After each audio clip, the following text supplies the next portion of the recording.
bavandimwe mu'minin, kimwe mu bintu Rasulul A'zam sallallahu alayhi wa alihi wa sallam yavuze ko yatumirijwe, yavuze ati yatumirijwe ku bantu kugira ngo akwize imico myiza. Innama bu'ithtu li utammima al-makarim al-akhlaq.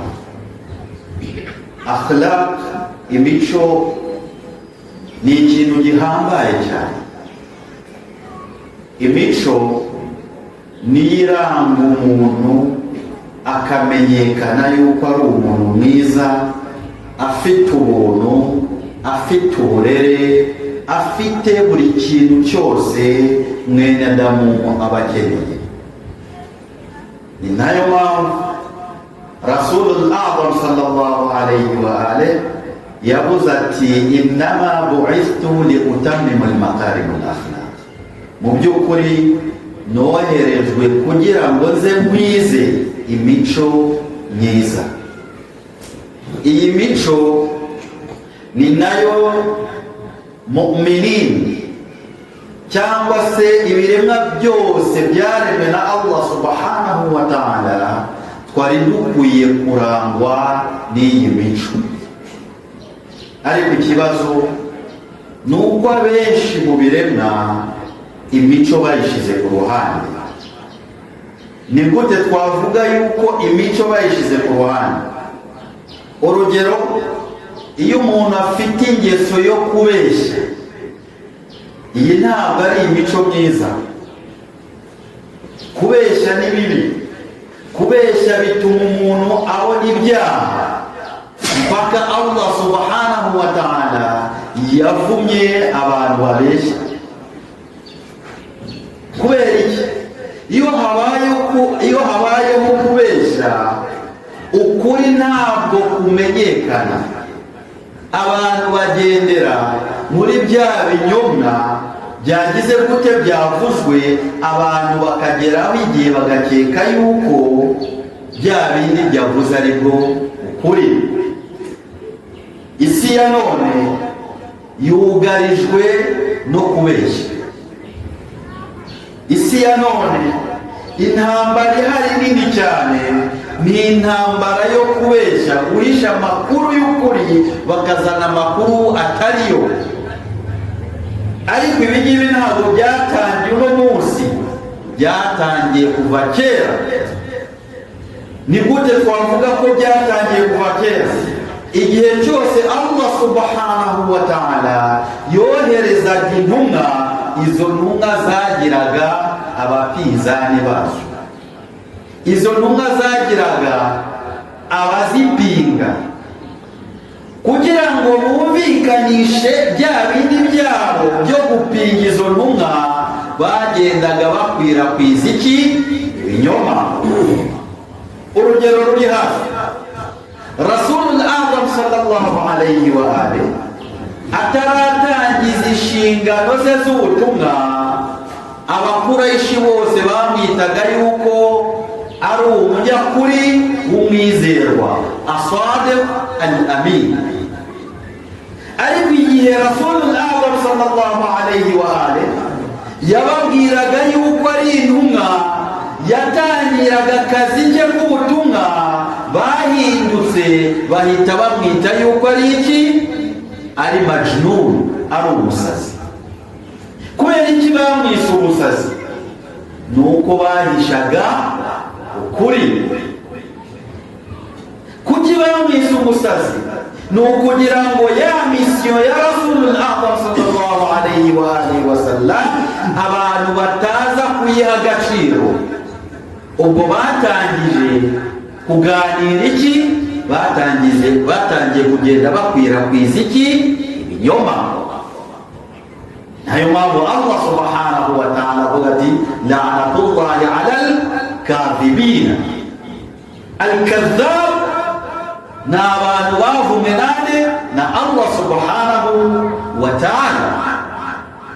Iki kintu sasa kubera iki ariyo cyo natangije kuvuga muri khutba yacu, twatangije dusoma aya iboneka muri surati al-Qalam, aho Allah subhanahu wa ta'ala ataka Rasulul Azam sallallahu alayhi wa alihi amubwira ati wa innaka la ala khuluqin azim, mu by'ukuri wowe ufite imico myiza ihambaye.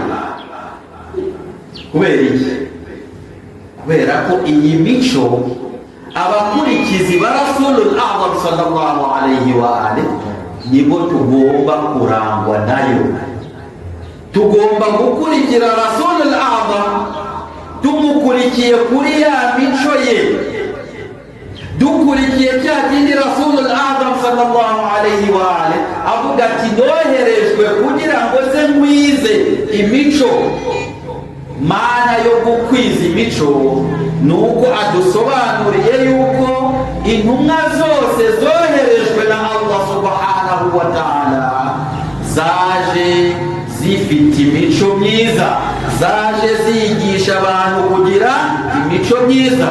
Noneho Rasul aravuga ati nge noherejwe kugira ngo se nkwize imico myiza. Iyi mico myiza niyo wafuasi wa Ahlul Bayt tugomba kurangwa nayo. Bitewe n'iki? Mukhalifina bo bafite imico itari myiza ku buryo bageraho bagahimbira abashia, abafuasi ba Muhammad wa ali Muhammad, bakabahimbira ibintu bitari byo. Kimwe muri ibyo baravuga bati abashia batuka abaswahaba. Ngira ngo iki kintu mumaze kucyumva cyane. Byaba ari byo abashia baba batuka abaswahaba? Kubera ko gutuka kiri mu mico mibi, ntabwo biri muri akhlaq nziza. Abashia baba bafite ingeso yo gutuka basangirangendo. Nimba ari byo, bimana ntabwo twaba dufite isifa yo kugira gute ya mico myiza, ntabwo twaba turangwa nayo. Nimba atari byo, ese ukuri ni ukuru? Hari itandukaniro ya taarifu ya sahaba kuri shia n'abatari abashia uko dusobanura abasahaba. Asahaba cyangwa ashabu kuri mukhalifina bo basobanura yuko abasahaba ari abasangirangendo ba Rasulul Azam sallallahu alayhi wa alihi wa sallam, bose mukuri ujumla bose bakaba ari iki? Ari abaziranenge, nta makosa, bose ni beza. Mpaka bazanye hadithi bavuga bati Rasulul Azam yavuze ati ashabu kan nujum, abasangirangendo banjye ni nk'inyenyeri, uwo muzakurikira wose muzagira gute? Muzarokoka. Ariko hakikatan siko bimeze. Inyenyeri iyo ariyo yose nukurikira buri nyenyeri yose ntabwo yakujyana mu nzira imwe, zikujyana mu nzira zitandukanye. Bimana hadith ntabwo ariyo, cyangwa se nimba ariyo ibikenewe kubona ibinduza tafsiri nyayo. Ashabu kan nujum, abasahaba banjye ni nk'inyenyeri. Ni abahe basahaba bavugwaga? Kuri taarif ya Ahlus Sunna wal Jamaa n'abandi basobanura yuko sahaba ari uwabanye na Rasulul Azam kandi bose ari beza. Abasahaba bose ni beza, ariko kuri taarif ya Ahlul Bayt oya, abasahaba ntabwo ari uko nguko tubavuga. Abasahaba ni babanye n'amasumin, bagakurikiza imigenzo ya masumin, ntibagahinduke kuri ya migenzo y'abande ya masumin.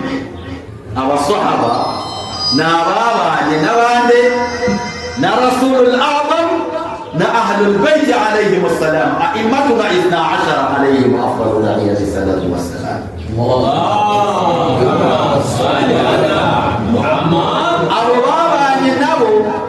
bakaba barabemera, ntibigeze badohoka kuki ku nyigisho za Rasulul A'zam na Ahlul Bayt alayhim afdalu tahiyyati salatu wassalam.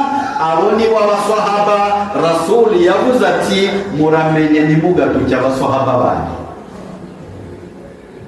muramenye ntimugatuke abaswahaba banyu.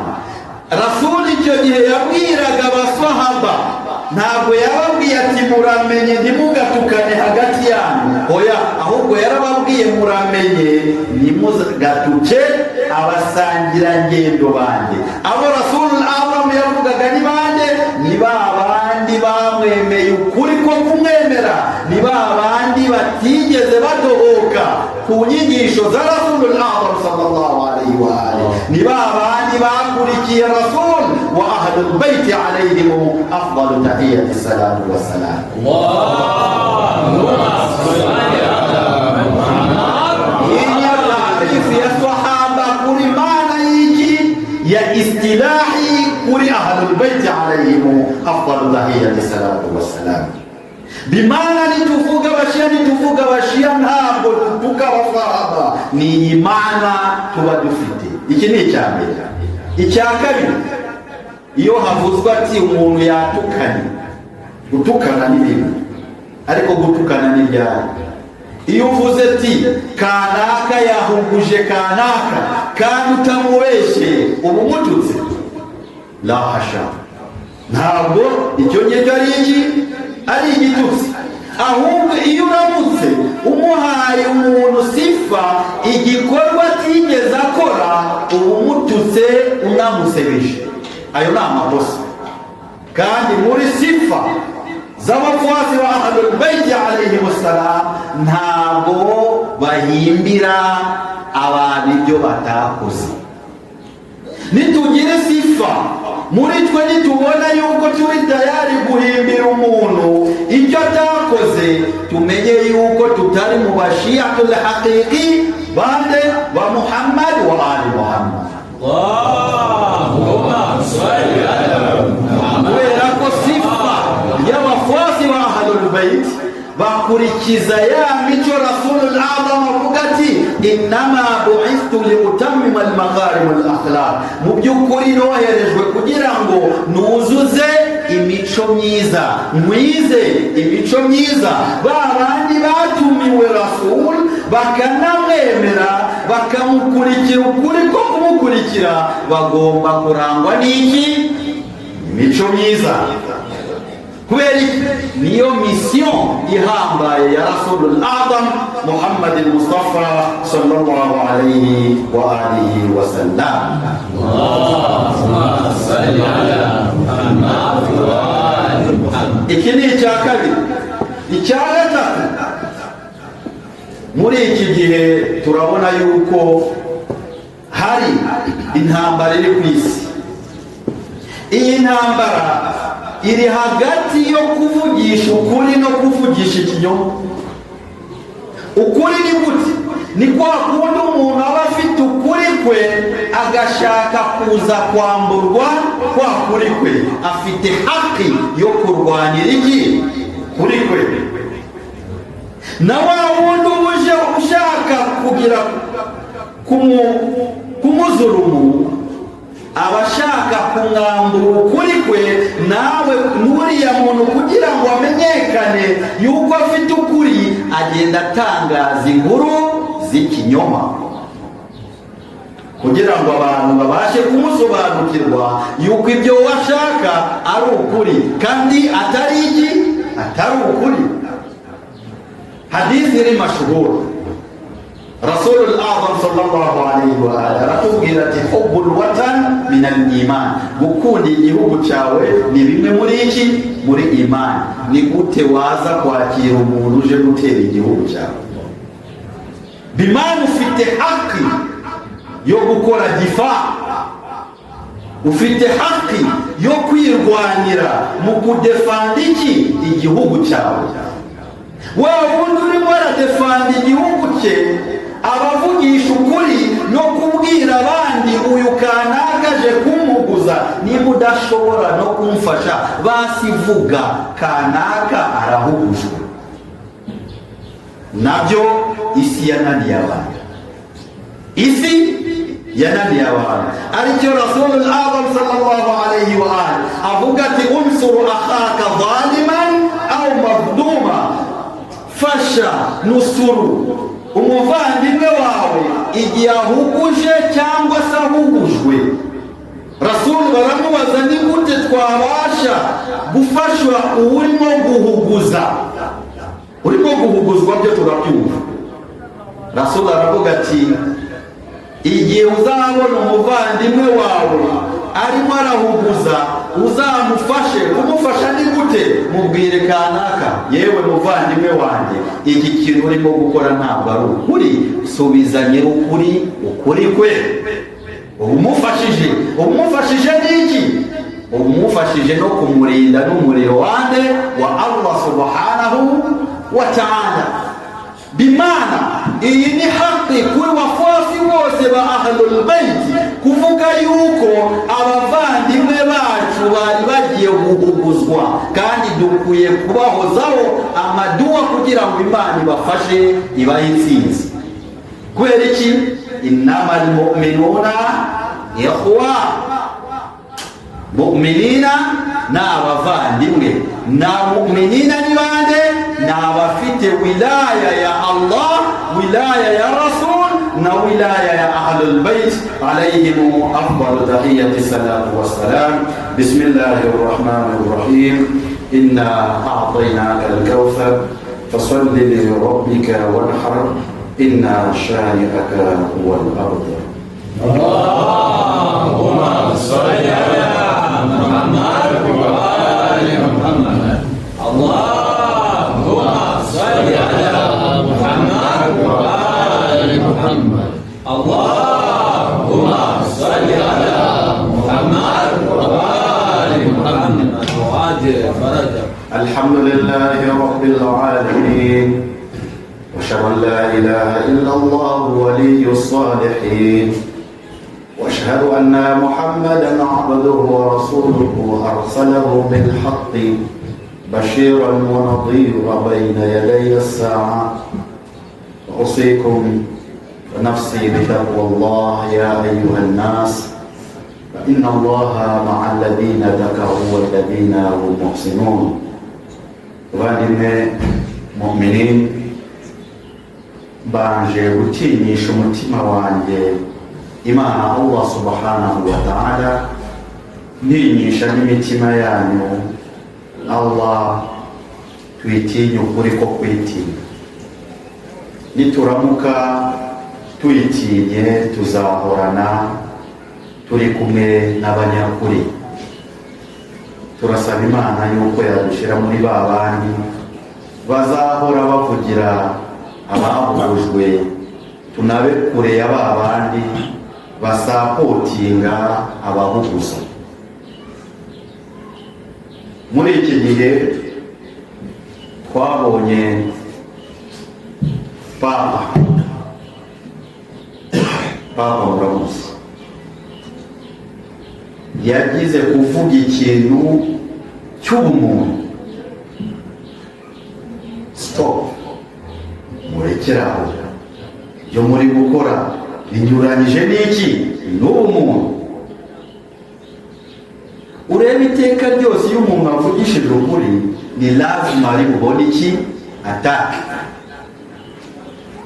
Igisubizo twabonye yasubijwe na ba bandi bahoraga bica intumwa z'Imana Allah subhanahu wa ta'ala kuva izuba rirashe mpaka rirenga. Igisubizo cyabo cyaje gute? Yezu muri twe ntacyo amaze. Yezu muri twe ntacyo amaze. Muri akida ya Kiislamu ni itegeko kwemera intumwa zose, na Isa ibn Maryam arimo, na Yesu arimo. Ku Bayisilamu Yesu ntacyo amaze. Nuvuga gutyo uba ufite iki? Uba ufite kasoro muri imani yawe. Kubera iki? bimwe mu bintu bituma umuntu yemera idini ya Kiislamu ni ukwemera iki? Intumwa zose. Amana billahi wa rusulihi wa kutubihi. Hano kuri rusuli, intumwa z'Imana Allah subhanahu wa ta'ala tugomba kuzemera. Noneho hakaza umuntu wavuga ati Yesu kuri nge ntabwo ari nge, ntacyo maze kuri twe, ntacyo maze, maze wowe ukaba uri muri ruriya ruhande rw'uriya muntu ugize gute, anadeklare, agize ouverture iri wazi agaragaza yuko wari kontre y'intumwa z'Imana. Tube makini ku bintu biri kuba ku isi. Iyo abantu basapotinze zulma, ibigeragezo biba byinshi. Niyo abantu bapize zulma, Imana izana faraje yabo. Iyo usapotinze zulma, uba urimo guhakana inema zande za Allah subhanahu wa ta'ala. Iyo upize zulma, uba urimo kwiringira Allah subhanahu wa ta'ala, unemera na neema za Allah subhanahu wa ta'ala, Imana izana faraja. Isi yose ubu ngubu irimo kurira, iravuga iti ibintu birimo kuzamuka, ibiciro birimo kuzamuka, bizakomeza kuzamuka mpaka igihe tuzavuga duti turwanye zulma, cyangwa se turi tayari gufatanya na babandi barimo guhuguzwa dupinga zulma. Nibwo faraja ya Allah subhanahu wa ta'ala izaza. Atari uko tuzahora dupatikana, tuzakubitwa n'iyi hali mpaka igihe bizagera gute abantu bose bazavuga bati nta kindi dukeneye faraja yande ya Imamu al-Hujja ajala Allahu ta'ala farajahu sharif. Muri dalili zo kuza kwa Imamu al-Hujja nuko isi izaba yugarijwe n'ibibazo, izaba yugarijwe na zulma, hazaba hariho inzara. Turimo kujya mu bihe by'inzara. Abazarokoka ni bande? Ni babandi bazagira gute? Bazizera Imana Allah subhanahu wa ta'ala. Wa man yattaqillah yaj'al lahu makhraja wa yarzuquhu min haythu la yahtasib. Abandi bazarokoka, ataruko khali bizinari. Duhoreho dusaba Allah subhanahu wa ta'ala yuko yadushira hamwe n'abanyakuri, idushire kureba pingu kuri. Tunasaba Imana Allah subhanahu wa ta'ala yuko yakwihutisha zuhur ya Imam al-Hujja al-Imam al-Mahdi ajala Allah ta'ala farajahu sharif. Bismillahirrahmanirrahim. Inna Allah wa malaikatahu yusalluna 'alan nabi ya ayyuhalladhina amanu labbaik Allahumma labbaik sallu alayhi wa sallimu taslima. Allahumma salli ala Muhammad wa ali Muhammad. Allahumma salli wa sallim wa zid wa barik ala nabiyyina Muhammad al-Mustafa sallallahu alayhi wa alihi wa sallam. Allahumma salli ala Muhammad wa على أمير المؤمنين علي بن أبي طالب عليه السلام. اللهم صل على محمد. صل على صديقة الطاهرة فاطمة الزهراء بنت رسول الله عليها السلام. اللهم صل على محمد على الحسن والحسين سيدي شباب أهل الجنة عليهما السلام. اللهم صل على محمد وصل على علي زين العابدين ومحمد الباكر وجعفر الصادق عليهما السلام. اللهم صل على محمد وصلي على موسى الكاظم وعلي الرضا ومحمد الجواد عليهما السلام. اللهم وصل على علي النقي والحسن العسكري عليهما السلام. اللهم صل على محمد وآل محمد. اللهم صل وسلم وزد وبارك على مولانا صاحب العصر والزمان الإمام الحجة المنتظر المهدي عليه السلام. اللهم صل على محمد وآل محمد. اللهم عجل لوليك الفرج والعافية والناصر فمن علينا بالرضا. اللهم كن لوليك الحجة الحسن صلوات عليه وعلى آله في هذه الساعة وفي كل ساعة وليا وحافظا وقائدا وناصرا ودليلا علينا حتى تسكنه أرضك تقوى وتمتعه فيها طويلا برحمتك يا أرحم الراحمين. وصل اللهم على محمد وآله الطاهرين. اللهم صل على محمد وآل جاء نصر الله والفتح ورأيت الناس يدخلون في دين الله أفواجا فسبح بحمد ربك واستغفره إنه كان توابا مع الصلوات. اللهم صل على محمد